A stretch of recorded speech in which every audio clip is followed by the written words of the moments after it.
Hey there. Tonight, we're not exploring a castle or examining ancient artifacts. We're waking up as one of history's most terrifying warriors, a Viking berserker. The year is the late 800s, and you've just committed yourself to a life that most men didn't survive past their mid-20s. If stories like this help you unwind at the end of the day, feel free to like the video and subscribe, but only if it genuinely brings you peace. And I'm always curious. Drop a comment letting me know where you're listening from and what time it is. I love seeing how far these stories travel, from late-night listeners in Tokyo to early-morning commuters in London. So take a breath, maybe grab some water or tea, dim the lights if you can, and settle in. This is going to be a brutal journey through rage, isolation, and the terrible price of legendary power. Let's see if you can survive what most couldn't. Now, you open your eyes. This isn't your soft, familiar bed. You are lying on rough, damp straw and fur that smells intensely of damp wool, heavy peat smoke, and something acrid, something you realize is your own dried sweat and stale blood. Your entire body is screaming in protest as you try to sit up. You're not in your room. This is the main floor of a longhouse, and the light is thin, harsh and cold. Something is very wrong. Your muscles scream with chronic fatigue. Your hands, though large and calloused, feel thick and numb. You try to flex your jaw. It hurts, a dull, nagging ache from an old trauma. What you instinctively know is that your body is a landscape of scars, old fractures, and cold, enduring pain. You were injured weeks ago, but the cold never truly allows it to heal. You are a warrior, but not just any warrior. You are a berserker, one of the bare-shirted elite fighters of the Viking Age. The year is the late 800s. Your home is a cold coastal outpost in Norway, or perhaps a newly conquered island. Beside you rests a massive worn battle axe, its head forged from iron that you acquired by taking it from someone who, presumably, needed it less than you did. You are a controlled weapon, but a weapon with a faulty trigger. Your life is defined by sudden, chaotic violence and the terrifying, calculated use of psychological warfare. Most berserkers did not live past their mid-20s. If the enemy doesn't kill you, the madness will, or the local laws will eventually cast you out as an outlaw. The stakes are absolute. Your journey has just begun. You will live faster, die younger, and pay a terrible price for your terrifying reputation. Most didn't last a week in this lifestyle. Can you survive the psychological collapse before the axe finds your neck? Settle in. We will explore the chemical reality of the rage you must cultivate, the physical endurance required to survive the elements, the economics of your terror, the sheer isolation, and the final brutal price of your terrifying freedom. This is your life now, your life. Your day begins not with the gentle caress of the sun, but with the biting, raw cold. You wake to find the single piece of rough animal hide covering you has done little to keep the Norwegian winter from seeping into your bones. The longhouse is slowly warming from the central fire, but the air against your exposed skin is sharp and unforgiving. But the cold is immediately pushed aside by a familiar, gnawing sensation. Tension. You are a berserker, and the true cost of your power is the constant low-level war you wage with your own mind. You begin to deconstruct the berserker rage, the mystical state that makes you legendary, the very reason you are both revered and feared. You are not a simple lunatic. What you do is a terrifying, highly volatile form of chemical and psychological warfare, deployed with intent. The source of the rage is historically debated, a whispered secret among your kind, but for you, the experience is absolute and visceral. It is a slow-motion, controlled detonation of the self. The process of triggering the rage is meticulous and deeply disturbing. It is not simply a matter of getting angry. It is a ritualistic surrender to the animal instinct you have spent years cultivating. Before a major battle, you might consume an immense quantity of strong, crude ale or mead, pushing your body past the point of simple drunkenness into a deep, chemical stupor. There are also rumors, often whispered with a mix of awe and terror, of consuming specific fungi, perhaps fly agaric mushrooms, known to induce a delirium that profoundly warps the perception of pain and heightens aggressive impulses. You know the physical cost of this medicine. The ingestion is often followed by profound nausea, violent shivering, excessive sweating, and a terrifying confusion that lasts until the true state begins. Then comes the onset, a sudden, powerful internal shift. The world does not simply fade, it sharpens, but everything that matters, fear, pain, consequence, is selectively edited out of your perception. You feel a profound, terrifying calm as the animal skin you wear begins to feel like a second, impervious skin. The chattering of your teeth stops. The constant ache in your joints vanishes entirely. The world is reduced to two things, you and the target. This is the central paradox of your existence. The rage provides immense physical power and a temporary shield against pain, but it demands an equal and opposite debt from your mind. During the state, you are capable of feats of endurance and fighting that defy human limits. You are told stories of biting your shield, howling at the enemy, and cutting through lines of armored men while seemingly immune to injury. You are a force of nature. However, the psychological void afterward is the true price. The rage is unsustainable. It must burn itself out. The end is marked by profound, total exhaustion. You collapse, often falling into a deep, feverish sleep that can last a day or more. When you wake, you remember nothing of the fight itself, only the moments before and the moments after. You are told the grim details by your crewmates, the unearthly strength, the terrifying lack of control, the blood you shed, both yours and others. This gap in your memory is a psychological black hole. You know you caused carnage, but you cannot process it, leading to a constant, unresolved emotional trauma. You find yourself constantly searching the skin on your arms and chest for new wounds. Scars you didn't know you earned appear, rough, poorly healed streaks of white against your tan skin. It is like being handed a receipt for a massive debt you cannot remember incurring. This constant physical evidence of unaccounted for violence reinforces the deep dissociation you rely on to survive. You are two people, the warrior and the man. Only the man pays the bills. This state of controlled, temporary madness leads directly to your social isolation. You are a controlled weapon, but the term controlled is aspirational. You are too dangerous to be a husband, a farmer, or a neighbor. Other warriors revere your strength, but they keep a careful distance. They know that if the rage turns inward, or if it flares up accidentally during a celebration, you are an immediate, lethal threat to everyone present. You are acutely aware of this social barrier. You find yourself sitting apart during feasts, preferring the cold comfort of the high benches to the warmth of the central fire, lest the mead, or the wrong look from a fellow warrior, send you spiraling back into the red haze. This is your dark humor. You have the courage to fight 100 men, but not the courage to share a tankard of ale with one. The Viking society you live in is one of meticulous honor and rule, but you exist on the fringe. You are a lightning rod for the violent tendencies of your time. Anytime a difficult or suicidal task is required, holding a choke point, leading a charge against superior numbers, facing down a fearsome champion, you are the man chosen. Your life expectancy is compressed into a series of these high-stakes, maximum-risk moments. You are a highly valuable but entirely disposable asset, and you know it. This reality seeps into your consciousness every time you are handed a disproportionately large share of plunder. You are being paid for speed and for the certainty of your early demise. To survive the long periods between raids, you must become an expert in managing the volatile chemicals in your own body, treating your mind like a poorly forged, unstable sword that could snap at any moment. The strain of anticipating the next descent into madness is a constant, exhausting vigil.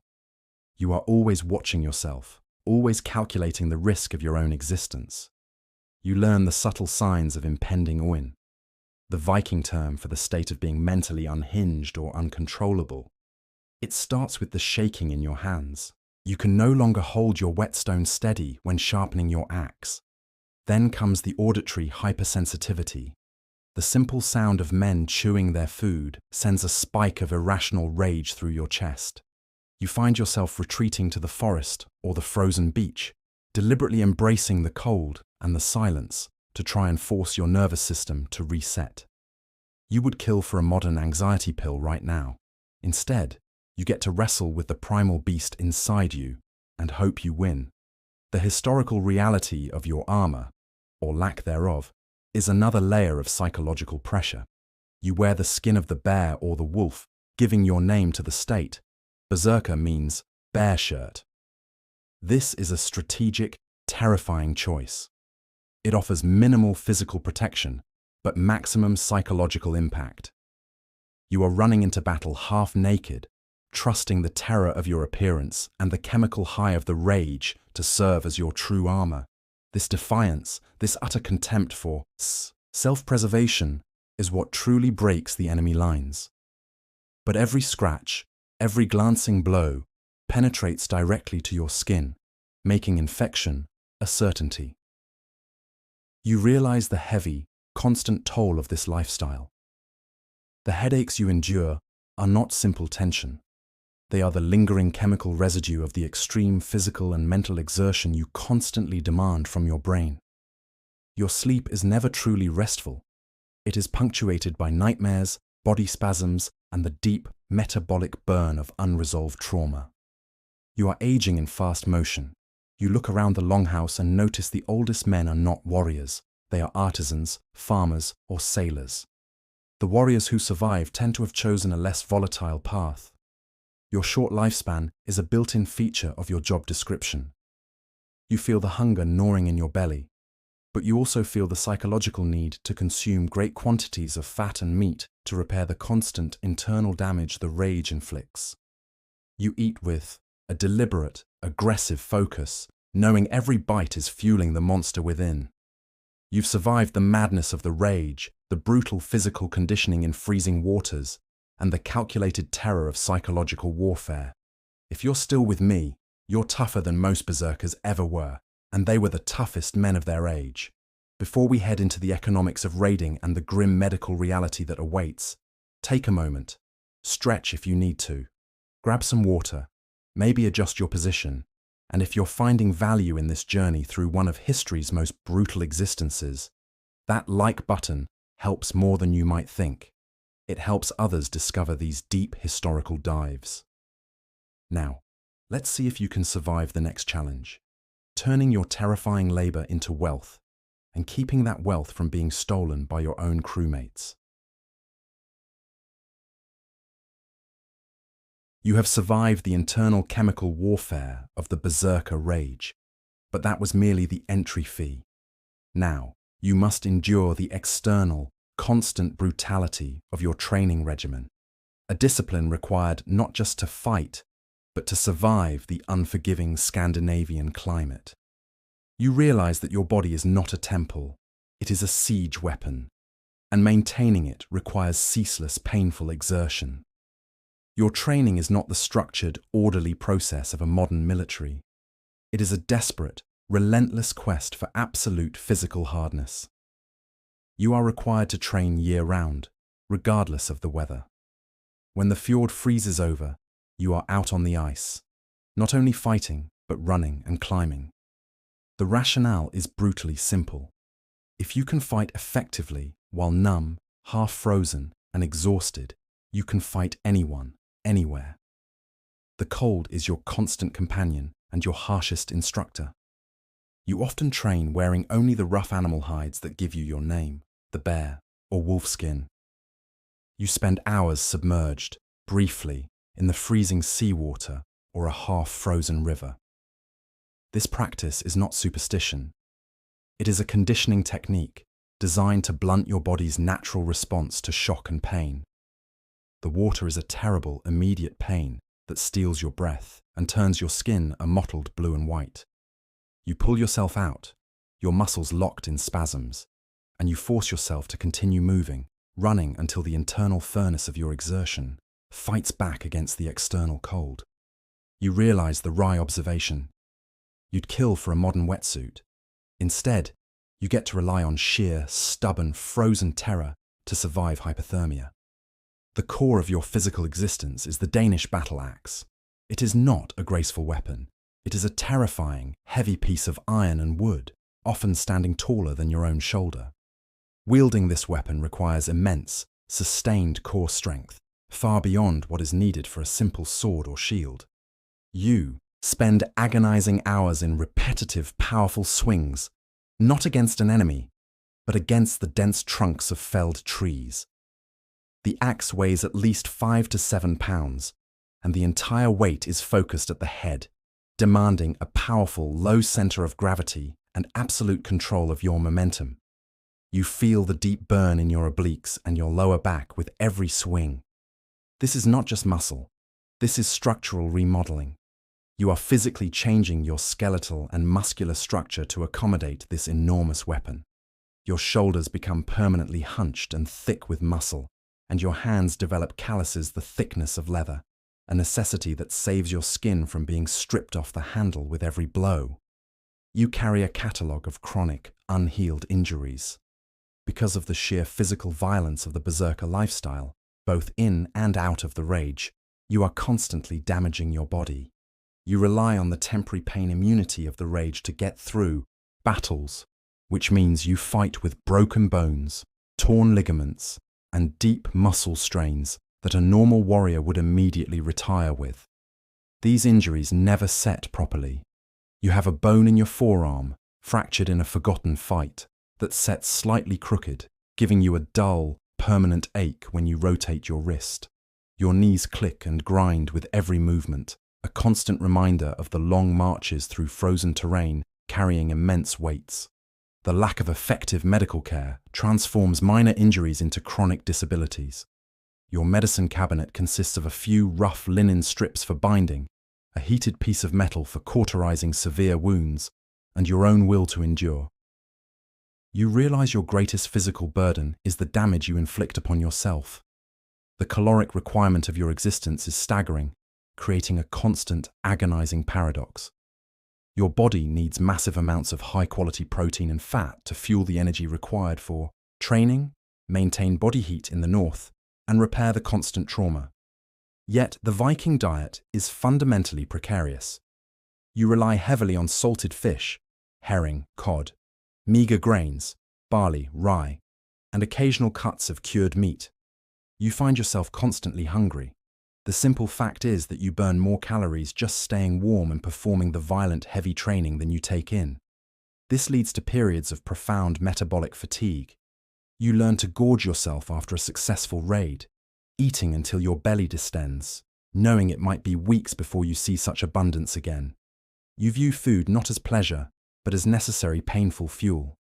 You would kill for a modern complex carbohydrate meal or a protein supplement. Instead, you get to chew on dry, salted cod and hope it lasts through the night. Your training also extends to endurance running. You are not fighting in quick, tidy duels.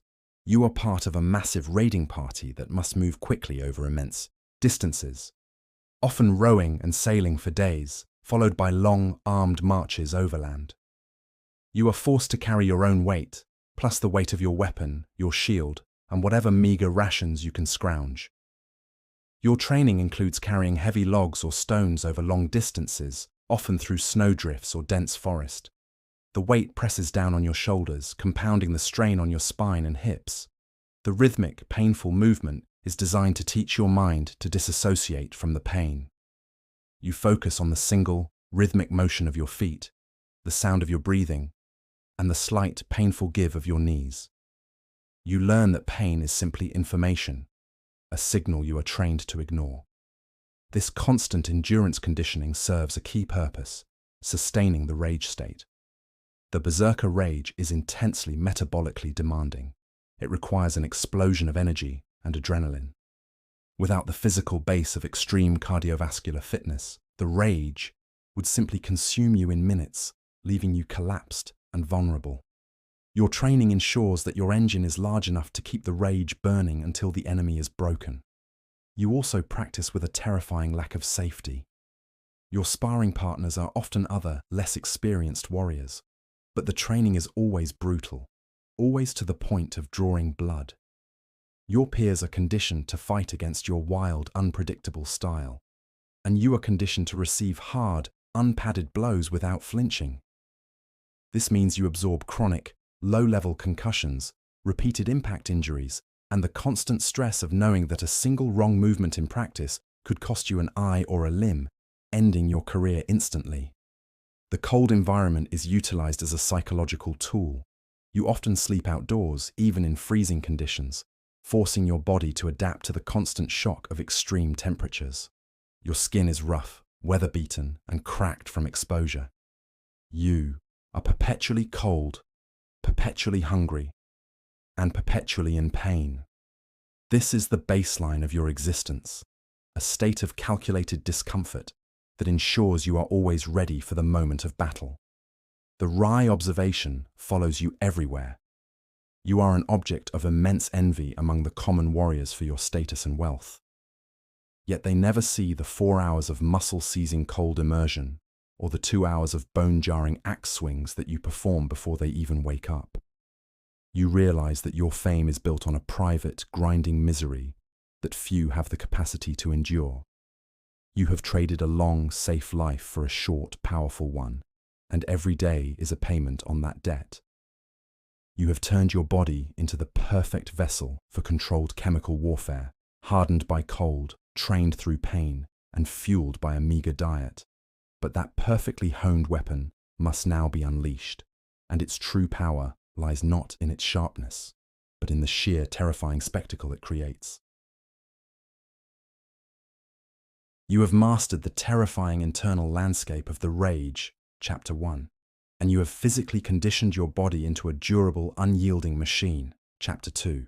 But the true secret to your survival as a berserker lies in the controlled, calculated use of your reputation. Your most valuable asset is not the battle axe you wield, but the terror you inspire. You are not a warrior. You are an instrument of psychological breakdown. Your role on the battlefield is not simply that of a heavy infantryman. You are the point of the spear, the psychological shock trooper. When your Jarl, leader, chooses to raid a settlement, perhaps an easy target in wealthy Anglo-Saxon England or the softer Frankish kingdoms, your value is quantified before the first axe is raised.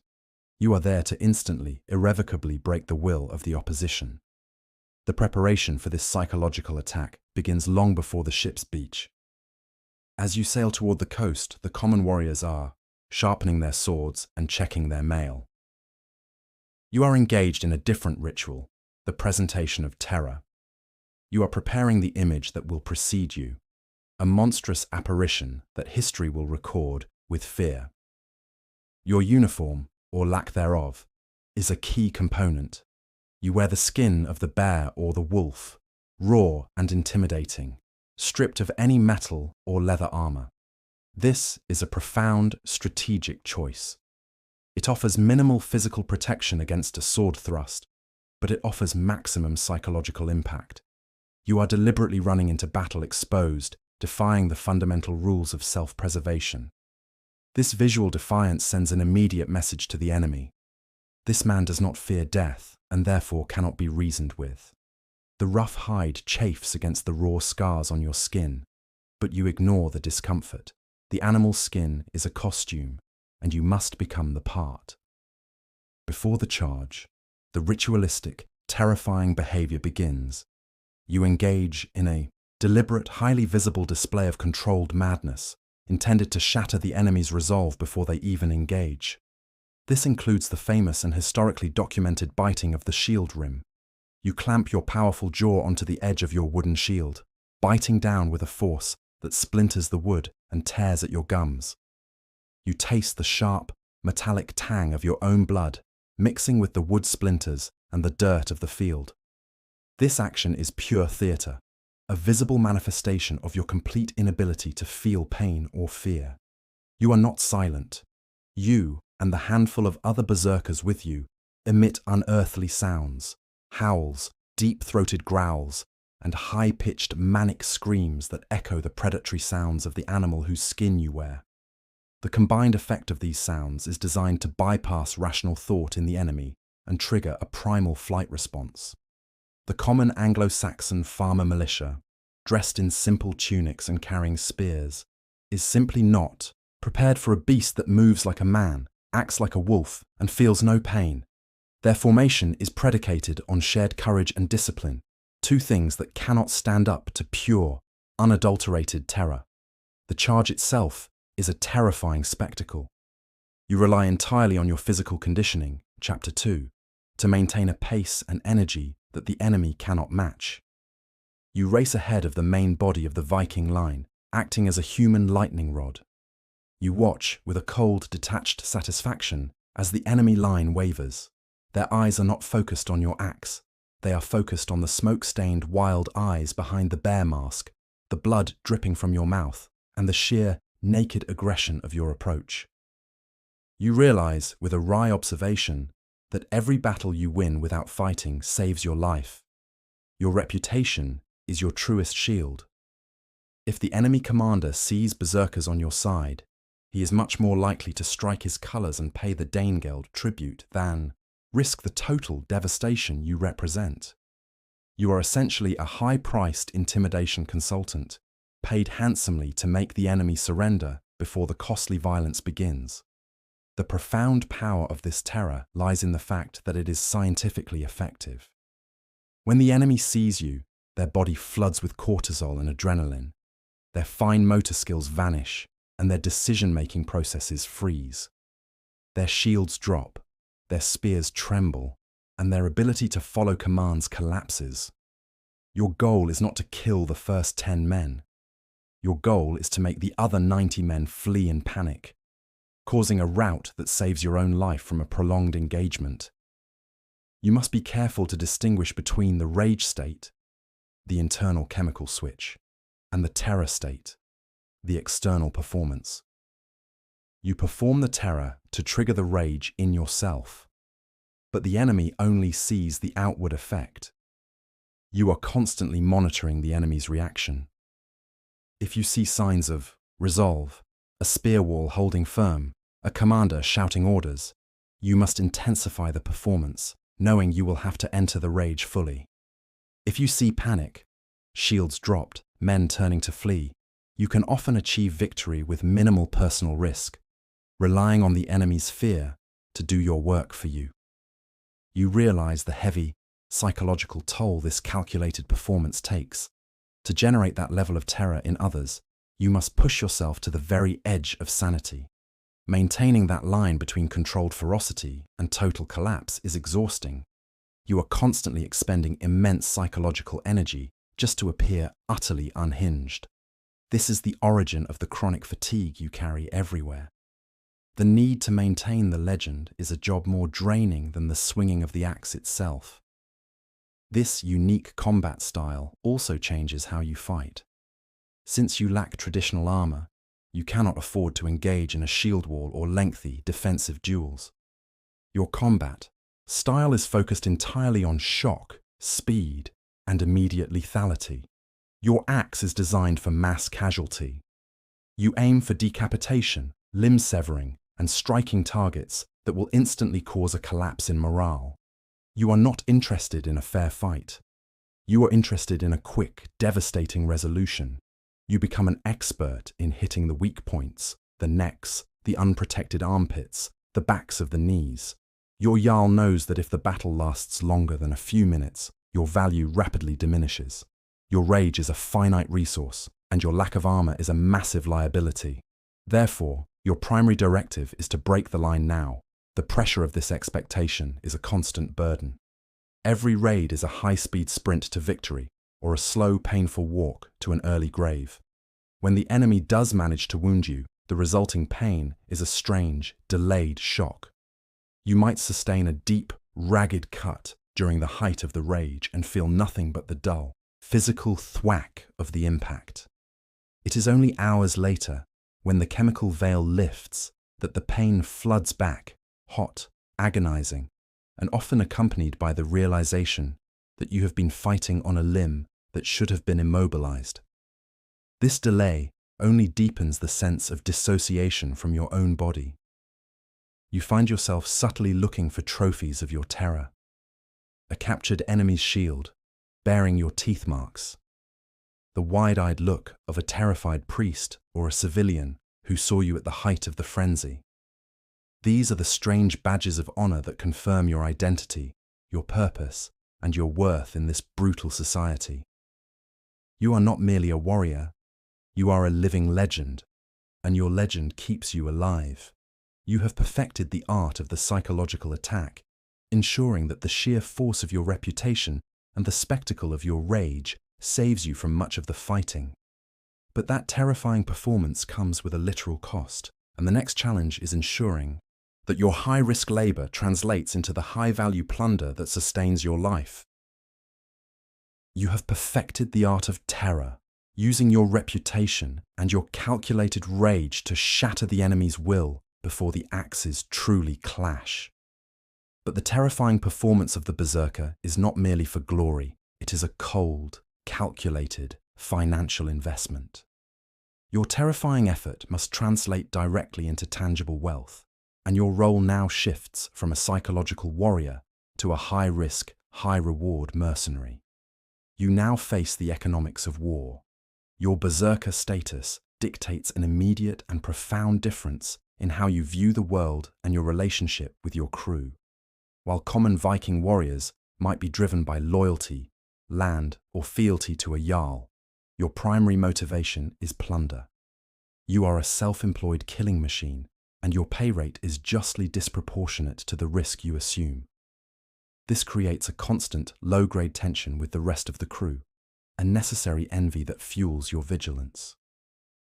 Before the raid even begins, the Articles of Association are often discussed, agreed upon, and sometimes even solemnly sworn to.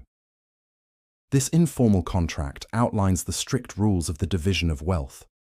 A normal warrior, facing the general line, might receive one standard share. But you, the berserker, the one who runs into a hail of arrows wearing only a bearskin, the one who must be fed and maintained at great cost, demand and receive a staggering 3 or 4 times the share of a normal warrior. This large share is your payment for extreme risk, your short life expectancy, and your irreplaceable value as a psychological weapon. You realize that your value is essentially calculated based on the fact that you are statistically unlikely to survive the next 2 seasons. The execution of the raid, once the enemy has fled or been subdued, is a meticulous, logistical exercise. It is not the chaotic free-for-all of popular tales. The Jarl and the Quartermaster immediately establish control, turning the scene of carnage into a temporary marketplace. Your hands, still trembling slightly from the chemical come-down of the rage, are now put to the delicate task of gathering and assessing wealth. Viking raiding is defined by high value-to-weight ratios. You are not interested in bulky, heavy goods like timber, iron tools, or massive quantities of cheap cloth that will sink your longship or require immense effort to transport and trade. You are obsessed with things that are small, light, and universally accepted as valuable. You realize that your entire life fits into a few well-packed leather satchels. Your focus narrows intensely to 3 main targets. Hack silver, cut silver. The primary currency of your world. This is not standardized minted coin, but silver cut into small, weighable pieces. Rings, fragments of jewelry, ingot bars, and cut-up Byzantine coins. You spend hours meticulously cutting and weighing these fragments, placing them on a small, precise balance known as a touchstone and scale. The weight must be exact. The Quartermaster watches, his eyes cold and unwavering, ensuring no man cheats the collective. You taste the cold, metallic dust of the silver filings in the air, a constant sensory reminder of your wealth. Slaves, thralls. Human beings are a highly valuable, renewable commodity, especially those with specialized skills or those who come from high-status families. You are tasked with gathering the captives, often women, children, or priests. who will be sold in the thriving slave markets of Dublin, Hedeby, or further east in Miklagard, Constantinople. This task is emotionally exhausting in its cold pragmatism. You move them, bind them with rough hemp ropes, and guard them, viewing them as valuable, living cargo that must be kept healthy until the sale. The silence of the captives, broken only by quiet weeping and the occasional moan of pain, is a strange, unsettling contrast to the roaring chaos you just left. You are tasked with keeping them alive, but only until the next port. Gold and jewels, small concentrated wealth taken from the church or the royal treasury. This is the hardest to find, often hidden deep in crypts, concealed beneath the hearths of powerful men, or worn as symbolic status items. When you find it, the heavy, smooth feel of a gold bracelet, or the unique, cold glitter of a polished gem, the feeling is a profound, almost primal satisfaction. This is the only physical reward that truly matches the psychological cost of the rage. The paranoia of the sharing process is constant. You have just risked your life, but the greatest threat to your immense share often comes not from the Saxons you just butchered, but from your own crewmates.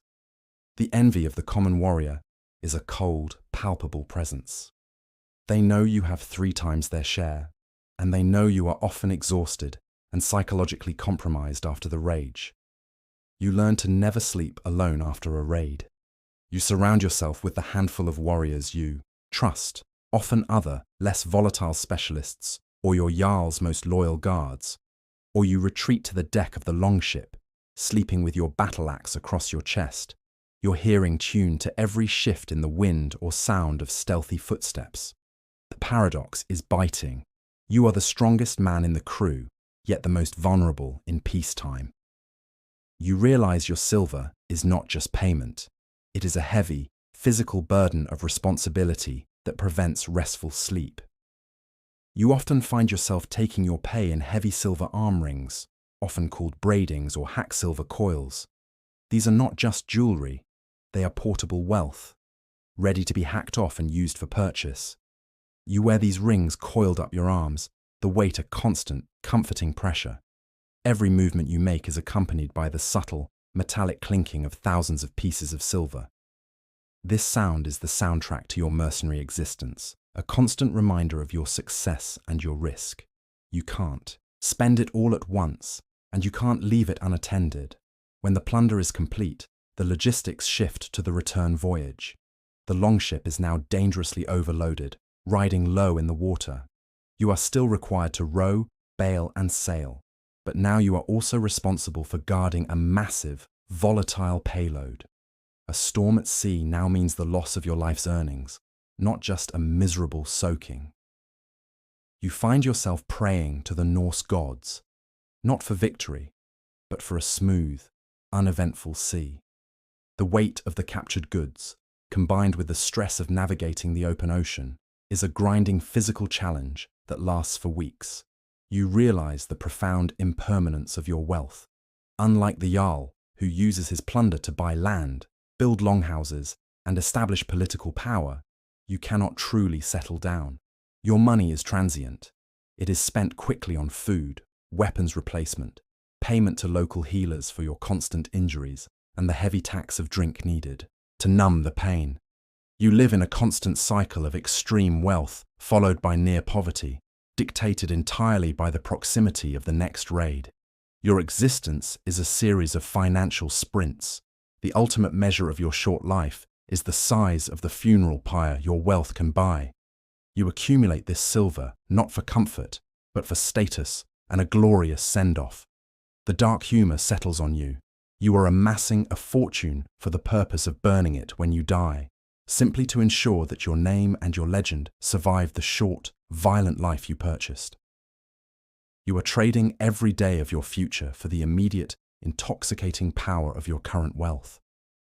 You have endured the raid, secured your plunder, and navigated the treacherous economics of the Viking Age, but the internal trauma remains, and the lack of proper healing, both physical and medical, is the one enemy you cannot defeat with an axe.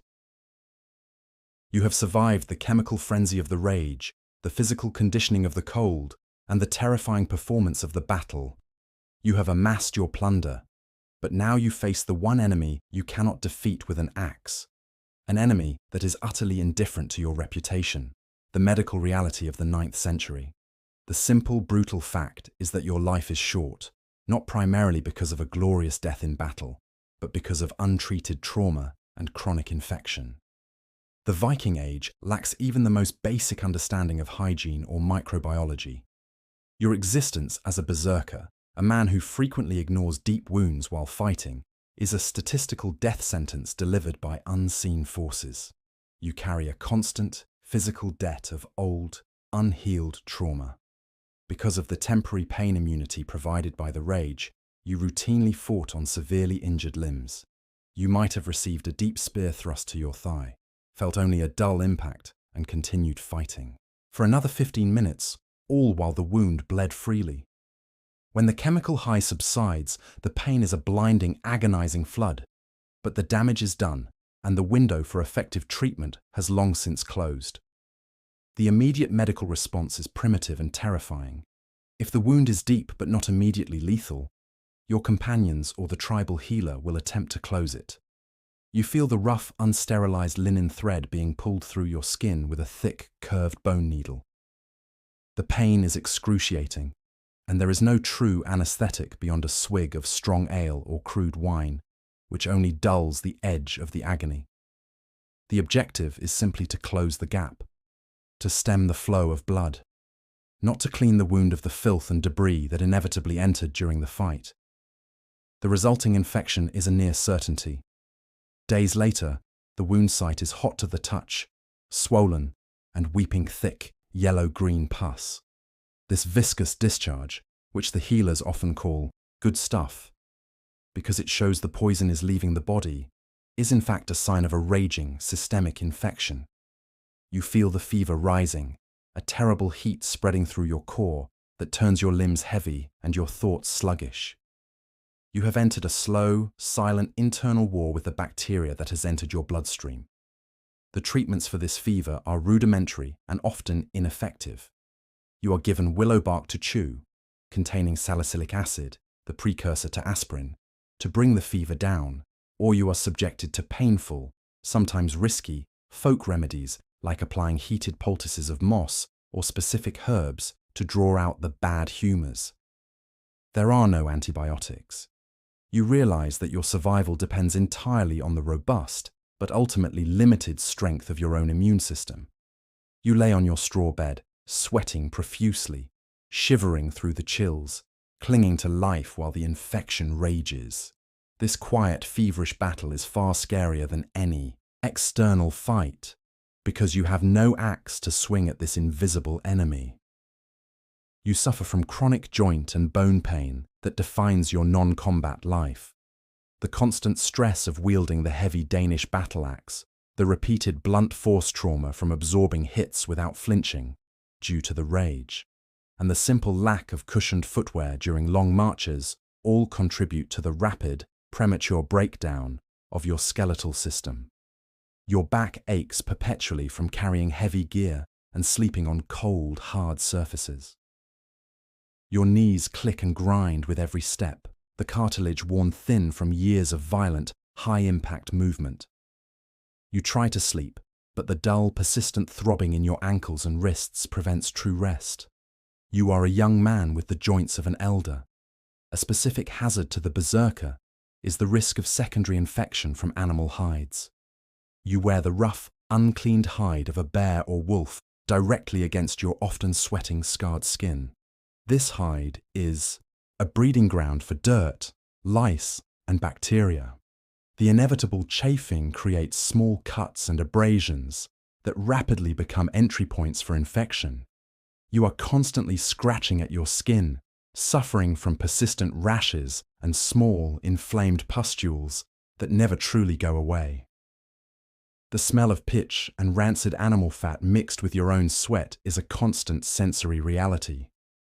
Dental health is another severe burden. The Viking diet is hard on teeth.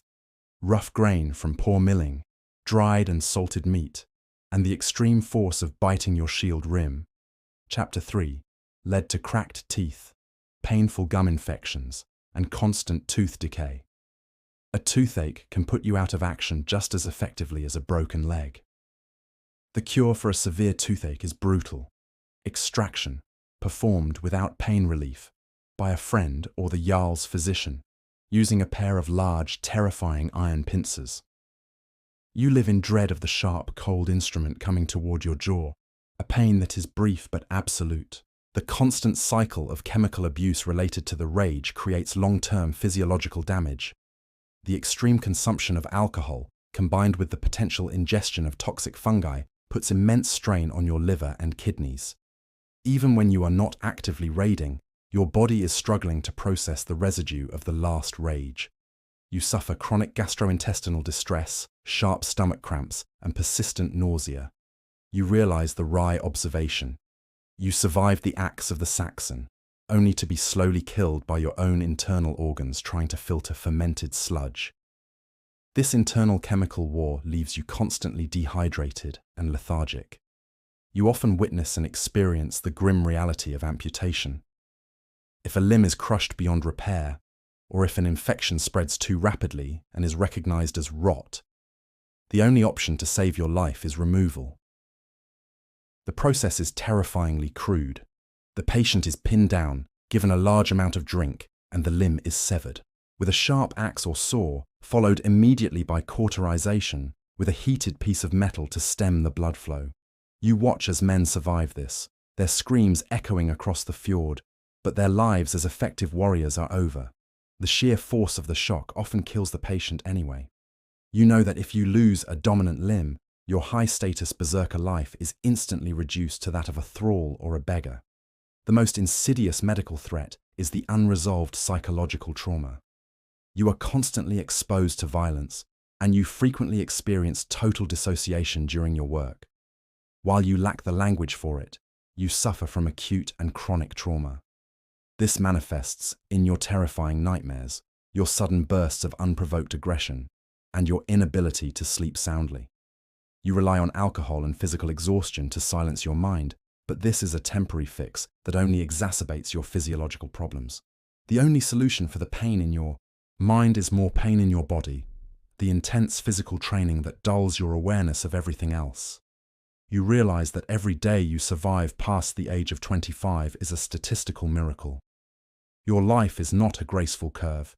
It is a rapid, steep ascent to power, followed by an abrupt, brutal decline, fueled by infection and mechanical breakdown. You have mastered the art of survival in a world of men, but you are utterly defenseless against the microscopic world of disease. The price of your terrifying power is the guarantee that your retirement will be brief, painful, and likely fatal. You have endured the physical grind of training, the chemical destruction of the rage, the brutal logistics of raiding, and the silent, corrosive threat of infection. You have survived the sea and the sword. But now you face the ultimate, crushing paradox of the berserker's existence: the inability to survive peace. The raid is over. The silver is distributed. The longship is pulled ashore for repairs. You are back in your home territory, perhaps a simple coastal longhouse community in Norway, or a new fragile settlement in Iceland. This should be the time for rest, feasting, and the simple comfort of belonging. For you, it is the beginning of a terrifying, self-imposed exile. You are a hero. You are the man who guaranteed victory, the one who walked into the thickest part of the fighting and shattered the enemy line. But your reward is not social integration. It is social isolation. The other warriors and the community members know exactly what you are: a controllable weapon, an asset on the battlefield, but an immediate, unpredictable threat in peacetime. The tension you feel is palpable, a cold, suffocating blanket that settles over every room you enter. You walk into the longhouse, and the volume of conversation drops subtly, instantly. Heads turn and eyes track you, not with admiration, but with a wary, protective vigilance. Children who moments before were wrestling near the fire are quickly hushed and moved behind the skirts of their mothers. You realize that you are viewed not as a man, but as a dangerous, barely tamed animal kept inside the walls. Your presence imposes a silence that is louder than any battle cry. This pervasive fear is deeply rooted in the Viking legal and psychological concept of oin, the state of being mentally unhinged, violent, or uncontrollable. The community understands that your greatest gift is also your greatest curse. They have seen you, in the rage, capable of anything, biting shields, ignoring wounds, and killing without conscious thought. They know the rage can be triggered by seemingly trivial events. A simple insult during a drinking game, a territorial dispute, or a sudden spike of paranoia from the post-rage chemical crash. You are a walking time bomb of societal instability. Viking law, especially in centralized societies like Norway under Harald Fairhair and the developing republics of Iceland, was meticulously conscious of the danger posed by men like you. The laws against berserkers are clear and absolute. You can be outlawed, declared oin, which is a functional death sentence that strips you of all rights, possessions, and makes it legal for anyone to kill you without penalty. The law gives community members the right to challenge a known berserker to a duel, holmgang, specifically to prove your stability, or more often, to eliminate you legally and seize your assets. This legal threat hangs over you like a permanent cloud. You must constantly regulate your behavior, monitoring every gesture, every word, every drink you take. You find yourself retreating to the darkest corner of the longhouse, sitting alone near the fire's edge, preferring the cold comfort of solitude to the immense stress of performance. You are constantly engaged in an exhausting effort of masking, striving to appear calm, stable, and utterly ordinary, even though your mind is still vibrating with the aftershocks of trauma and chemical imbalance. The physical effort of keeping your hands from shaking, of maintaining a slow, even breath, is more draining than a night of rowing. You realize the profound difficulty of simple daily life. No one trusts you to guard their livestock because you might kill a prize bull in a fit of pique. No honest artisan will take you on as an apprentice because you might crush their tools or their head in a moment of frustration. Most devastatingly, no family will allow you to court their daughter or enter into a stable marriage. You are too dangerous a variable. A successful marriage relies on stable, predictable behavior, the exact opposite of your chemically fueled life. You are denied the one thing that Viking society values above all else, the continuation of your lineage and the security of a family unit. The weight of this rejection is heavier than any axe. You are an exile even in your own home. Your only true sense of belonging is found among the handful of other specialists, other berserkers perhaps, or men who are similarly isolated by their unique skills or extreme experiences. But even these alliances are brittle, based more on mutual understanding of madness than true friendship. You watch these alliances constantly, knowing that the moment you show weakness or instability, one of your friends may decide to challenge you for your assets using the law as their shield. The temptation to return to sea, to feel the familiar rhythm of the deck, and the simple, absolute clarity of combat is a constant, gnawing desire. On the raid, you are a valuable asset. At home, you are a ticking time bomb. The open ocean, the chaos of battle. These environments make sense to your chemically altered brain. The quiet, domestic rhythm of the longhouse is agonizingly confusing. A complex set of social rules you no longer have the bandwidth to follow. You try to find honest work, but your size, your scars, and your terrifying reputation betray you. You try your hand at farming, but the repetitive, slow labor chafes against the hyper-alert state you must constantly maintain. The axe you use for felling trees feels light and insignificant compared to your battle axe, and the lack of danger makes your muscles feel restless and unused. You cannot relax. The lack of an immediate external threat allows the internal, corrosive fear to grow. You develop a ritual of physical self-punishment to cope with the mental stress. You continue your brutal training regimen in secret, running until your lungs ache, lifting impossibly heavy stones until your muscles seize. You use physical pain to silence the roaring in your mind. The moment you stop training, the mental silence breaks, and the terror of your own unhinged potential rushes back in. You prefer the clean, predictable pain of muscle exhaustion to the chaotic, unpredictable pain of psychological breakdown. Your existence is a loop. Raid, accumulate wealth, endure isolation, spend wealth on weapons and drink. Repeat. Your short-term wealth does not translate into long-term security. You cannot invest in land or cattle. It would be too easy for the Jarl to seize them the moment you slip up. Your silver is spent quickly on food, weapons replacement, payment to local healers for your constant injuries, and the heavy tax of drink needed to numb the pain. Your survival hinges on the next longship journey. You watch the other warriors, the farmers, the sailors, who have wives and children, who laugh easily by the fire, who age slowly and reliably. They have peace. You have a handful of silver coins and the constant, cold fear of recognition and betrayal. You realize that you traded decades of quiet safety for a few years of spectacular, terrifying power. Your ultimate fate is almost sealed. You will either die quickly and gloriously in a foreign raid, which is the best outcome. You will die slowly and miserably from an untreated infection, which is the most common outcome. Or you will be forced into exile or a deadly duel during a fragile peace, which is the most shameful and isolating outcome. You survived the battle, but you cannot survive the peace. Your life is a fuse, and it is quickly burning down to the final charge. The cold of the Norwegian coast, the weight of the battle axe, the metallic taste of blood and shield wood. It all fades now. You can open your eyes.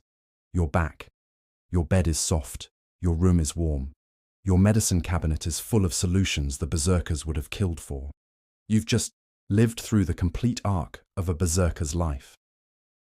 The chemical warfare of the rage, the brutal conditioning in freezing waters, the calculated performance of terror, the dangerous economics of plunder, the silent, microscopic enemies that no axe could defeat, and finally, the crushing isolation that made peace more unbearable than war. Most berserkers lived fast, violent lives that ended before their 30th birthday. Disease, infection, legal exile, or simply the accumulated damage of too many rages. These were the real killers. The ones who survived long enough to retire often did so as broken men, haunted by gaps in their memory and bodies that had been pushed far beyond sustainable limits. If this journey moved you, if you felt even a fraction of the weight these warriors carried, consider leaving a like. It helps others find these stories. And if you want to continue exploring the brutal realities behind history's legends, you know where the subscribe button is. And yet for all their brutality and their short lives, the berserkers were real people. Young men, often teenagers, who made a calculated trade. Decades of quiet life for a few years of terrifying power and legendary status. They weren't monsters. They were products of a harsh world that valued strength, feared weakness, and rewarded those willing to become living weapons. Their psychology was sophisticated. The controlled use of chemical states, the understanding of mass panic, the careful cultivation of reputation as a force multiplier. In many ways, they were the special forces operators of their age, except without the support systems, the medical care, or the promise of a pension.